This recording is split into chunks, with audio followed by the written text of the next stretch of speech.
उत्तर प्रदेश में एक बार फिर जातीय जनगणना की मांग तेज हो गई है। ओम प्रकाश राजभर, जिनको माना जा रहा है कि आज नहीं तो कल एनडीए के संभावित गठजोड़ के भाग हो सकते हैं, हमारे साथ बातचीत करने के लिए कैबिनेट मंत्री अनिल राजभर जी है। माना जा रहा है कि ओम प्रकाश राजभर आज नहीं तो कल एनडीए के सहयोगी दल होंगे। उन्होंने जातीय जनगणना की मांग की है। देखिए, अब ये ऐसे फैसले तो हमारे यहाँ राष्ट्रीय नेतृत्व हमारा करता है।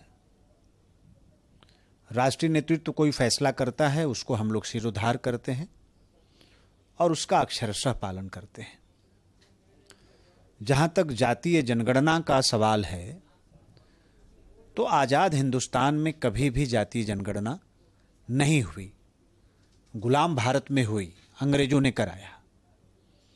तो कुछ लोग अंग्रेजों के रास्ते पर चलना चाहते हैं। जिनके पास कोई मुद्दा नहीं बचा है, वो जातीय जनगणना करना चाहते हैं। लगातार पिछड़ों को, कमजोरों को, दलितों को, वंचितों को ठगने के बाद जब कमजोर वर्ग जातीय बंधनों को तोड़कर आत्मनिर्भर बनना चाहता है, विकास की मुख्य धारा से जुड़ना चाहता है, मोदी जी के विजन के साथ अपने जीवन को बदलना चाहता है,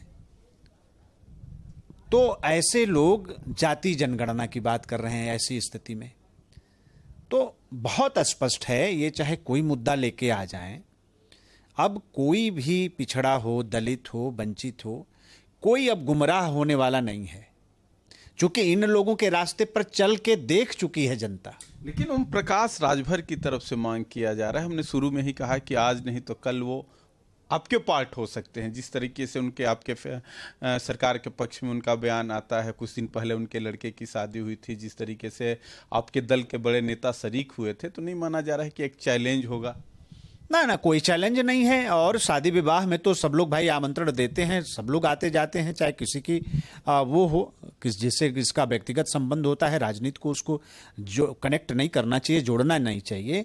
और ये ऐसे लोग उसी मंडली के हिस्सा हैं जिनके पास कुछ नहीं बचा है, तो वो अब कुछ नहीं मिल रहा है तो जाति जनगणना पर आ गए। लेकिन वो तो बड़ा सेफ जोन में है। उनकी बॉडी लैंग्वेज बताती हूँ प्रकाश राजभर की कि हम भाजपा से बात हो गई। हालांकि वो कहते नहीं, लेकिन कहीं ना कहीं उनकी बॉडी लैंग्वेज बताती है कि हमारा सेफ जोन है, हमको कितनी सीटें मिलेगी। कयास लगाया जा रहा है कि भारतीय जनता पार्टी 3 से अधिक सीटें उनको देने जा रही है। नहीं, मैं जहां तक जानता हूं कि हमारे यहाँ ऐसे फैसले राष्ट्रीय नेतृत्व करता है और अभी तक उनकी किसी से बात नहीं हुई है।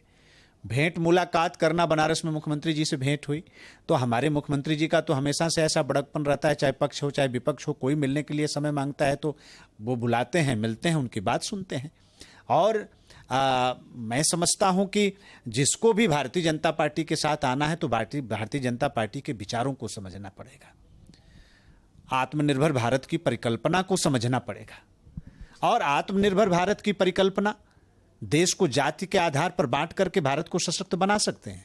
नहीं बना सकते। तो इतनी छोटी सी बात जिनको नहीं समझ में आ रही है, तो मुझे तो समझ में नहीं आ रहा है कि ऐसे लोग कभी भाजपा के हिस्सा बन सकते हैं।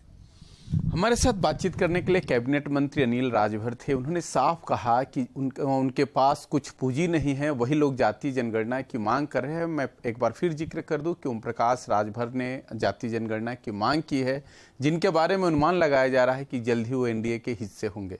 सहयोगी सर्वजीत के साथ रजनीश पांडे, भारत एक्सप्रेस, लखनऊ।